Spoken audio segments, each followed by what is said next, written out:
জানিয়ে দেব এই মুহূর্তে হাতে পাওয়া সর্বশেষ গুরুত্বপূর্ণ আপডেট বাংলা সংবাদ। শুরুতেই থাকছে ফ্যাসিবাদের ফেরার সম্ভাবনা বেড়ে গেছে মির্জা ফখরুল। বিএনপির মহাসচিব মির্জা ফখরুল ইসলাম আলমগীর বলেছেন, আজকে আমরা দুর্ভাগ্যজনকভাবে এমন কতগুলো কাজ করছি যে কাজগুলোর মধ্য দিয়ে ফ্যাসিবাদের ফিরে আসার সম্ভাবনা অনেক বেড়ে গেছে। এবারে জানাবো বিএনপি নেতা ইশরাকের সঙ্গে সহমত নাসিত সার্জিসের। দেশে আওয়ামী ফ্যাসিবাদী রাজনীতি পুনর্বাসন করতে দেওয়া হবে না বলে মন্তব্য করেছেন বিএনপি নেতা ইশরাক হোসেন। দল মত ধর্ম বর্ণ নির্বিশেষে আওয়ামী ফ্যাসিবাদের বিরুদ্ধে যারা যেখানে যুদ্ধ করবে তাদের সঙ্গে অগ্রিম একত্রতা প্রকাশ করেছেন তিনি। জানাবো বিশেষ মহল সাম্প্রদায়িক সম্প্রীতি বিনষ্ট করবার চেষ্টা করছে। কোনো রাজনৈতিক দলকে প্রাধান্য দিয়ে অন্যদের অবজ্ঞা করা যাবে না বলে মন্তব্য করেছেন গণ অধিকার পরিষদের সভাপতি ও ডাকসুর সাবেক ভিপি নুরুল হক নূর। তিনি বলেন, সম্প্রতি বাংলাদেশে একটি বিশেষ মহল সাম্প্রদায়িক সম্প্রীতি বিনষ্ট করবার চেষ্টা করছে। আমরা সকলে ঐক্যবদ্ধ থেকে সেটা হতে দেব না। এদিকে ভারতকে ইসরায়েলি আচরণ বন্ধ করতে হবে হেফাজত। ভারতের উত্তরপ্রদেশের সাম্ভালে সম্প্রতি একটি ঐতিহ্যবাহী মসজিদ দখলের বিরোধিতা করে স্থানীয় মুসল্লিরা প্রতিবাদ জানালে পুলিশ নির্বিচারে গুলি চালায়। গুলিতে ৩ মুসল্লি নিহত হওয়ায় কড়া প্রতিবাদ জানিয়েছে হেফাজতে ইসলাম বাংলাদেশ। বৃহস্পতিবার এক বিবৃতিতে হেফাজতের আমির আল্লামা মহিবুল্লাহ বাবুনগরী, মহাসচিব আল্লামা শাইখ সাজিদুর রহমান এর প্রতিবাদ জানিয়েছেন। এবারে থাকছে আরেক মামলায় খালাস পেলেন তারেক রহমান। গাজীপুরে ১০ বছর আগের একটি বিস্ফোরক আইনের মামলা থেকে খালাস পেয়েছেন বিএনপির ভারপ্রাপ্ত চেয়ারম্যান তারেক রহমান। এ নিয়ে গাজীপুরের বিভিন্ন থানায় দায়ের করা ৩টি মামলা থেকে তিনি অব্যাহতি পেয়েছেন। এছাড়া গাজীপুর যুবদলের সদস্য সচিব হাসান রাজুসহ বিএনপি জামায়াতের ৬০ নেতাকর্মী এ মামলা থেকে অব্যাহতি পেয়েছেন। এবং সর্বশেষ জানাবো আন্তর্জাতিক সংবাদ। ইমরান খানের স্ত্রী বুশরা বিবি নিখোঁজ। পাকিস্তান তেহরিকে ইনসাফ প্রতিষ্ঠাতা ও সাবেক প্রধানমন্ত্রী ইমরান খানের সহধর্মিণী বুশরা বিবি নিখোঁজ হয়েছেন বলে জানা গেছে। মঙ্গলবার ইসলামাবাদে দলটির বিক্ষোভের পর থেকে তাকে আর খুঁজে পাওয়া যাচ্ছে না বলে জানাচ্ছে সংবাদ মাধ্যমগুলো। এতক্ষণ শিরোনাম শুনছিলেন, এবার বিস্তারিত। প্রিয় দর্শক, আপনি যদি এই চ্যানেলে নতুন হয়ে থাকেন, ভিডিওটি দেখতে দেখতে চ্যানেলটি সাবস্ক্রাইব করে আমাদের সঙ্গে থাকুন। আর এই ভিডিও সম্পর্কে আপনি আপনার মূল্যবান মতামতটি কমেন্ট বক্সে জানিয়ে দিন। আর হ্যাঁ প্রিয় দর্শক, জানিয়ে দিন ভিডিওটি কোথা থেকে দেখছেন। ফ্যাসিবাদের ফেরার সম্ভাবনা বেড়ে গেছে মির্জা ফখরুল। বিএনপির মহাসচিব মির্জা ফখরুল ইসলাম আলমগীর বলেছেন, আজকে আমরা দুর্ভাগ্যজনকভাবে এমন কতগুলো কাজ করছি যে কাজগুলোর মধ্য দিয়ে ফ্যাসিবাদের ফিরে আসার সম্ভাবনা অনেক বেড়ে গেছে। বৃহস্পতিবার জাতীয় প্রেস ক্লাবের তোফাজ্জল হোসেন মানিক মিয়া হলে জাতীয় কবিতা পরিষদ আয়োজিত রাষ্ট্র পুনর্গঠনে লেখক শিল্পীদের ভূমিকার শীর্ষক মত বিনিময় সভায় প্রধান অতিথির বক্তব্যে তিনি এসব কথা বলেন। মির্জা ফখরুল বলেন, ফ্যাসিবাদ পরাজিত হয়েছে, ফ্যাসিবাদ যে কোনো সময় আবার ফিরে আসতে পারে। আমরা সেই রাস্তা যেন তৈরি না করে দেই। আজকে আমরা দুর্ভাগ্যজনকভাবে এমন কতগুলো কাজ করছি যে কাজগুলোর মধ্য দিয়ে কিন্তু ফ্যাসিবাদের ফিরে আসার সম্ভাবনা আরও বেড়ে গেছে। আমাদের এখন ঐক্যবদ্ধভাবে সামনে এগিয়ে যাওয়া দরকার। তিনি বলেন, একটি গণতান্ত্রিক সংস্কৃতি গড়ে তুলে সত্যিকার অর্থে গণতান্ত্রিক সংস্কার করে একটি গণতান্ত্রিক বাংলাদেশ বিনির্মাণ করা নিঃসন্দেহে একটি জটিল কাজ। আমাদের দেশের প্রেক্ষিতে এই কাজটি আমাদের করতে হবে। এ কাজটি করার পেছনে আমাদের সবচেয়ে বেশি যেটা প্রয়োজন, যারা আমরা মনে করেছি ফ্যাসিবাদের পতন হওয়া দরকার, ফ্যাসিবাদকে সরিয়ে সত্যিকার অর্থে জনমানুষের উপযোগী একটি রাষ্ট্র সমাজ নির্মাণ করা দরকার, তাদের ঐক্যবদ্ধ হয়ে কাজ করতে হবে। বিএনপি নেতা ইশরাকের সঙ্গে সহমত নাহিদ সার্জিস।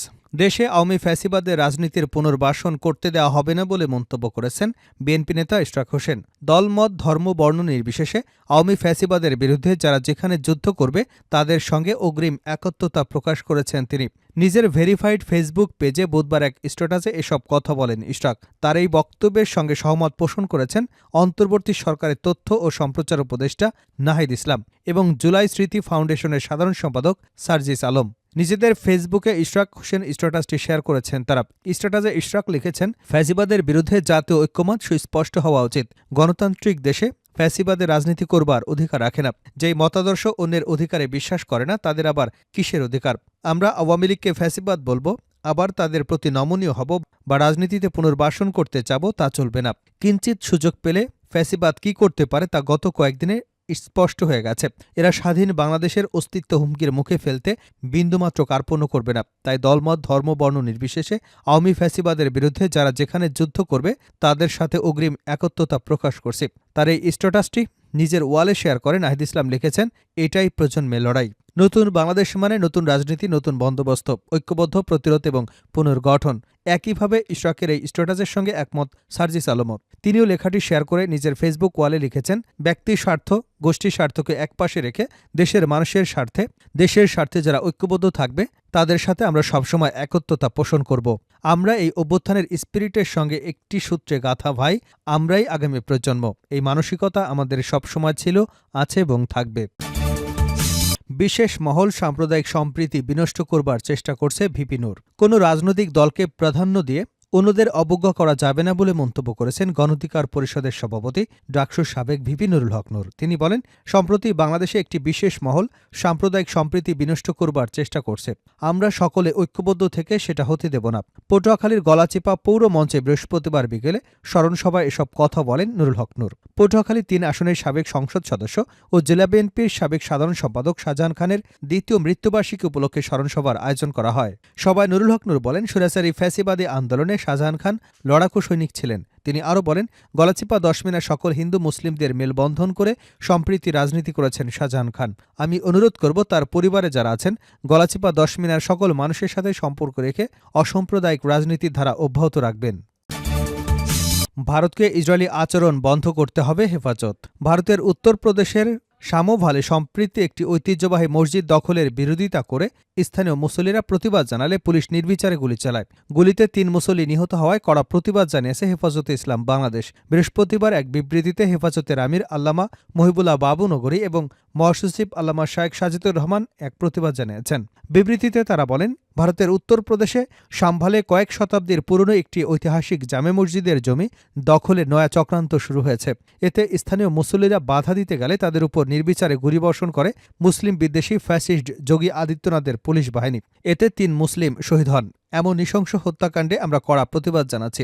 নেতারা আরও বলেন, প্রতিবেশী হিসেবে বাংলাদেশের মতো একটি অসাম্প্রদায়িক রাষ্ট্র জনগণের সঙ্গে সুসম্পর্ক গড়তে হলে ভারতের শাসক গোষ্ঠীকে এমন ইসরায়েলি আচরণ অবশ্যই পরিহার করতে হবে।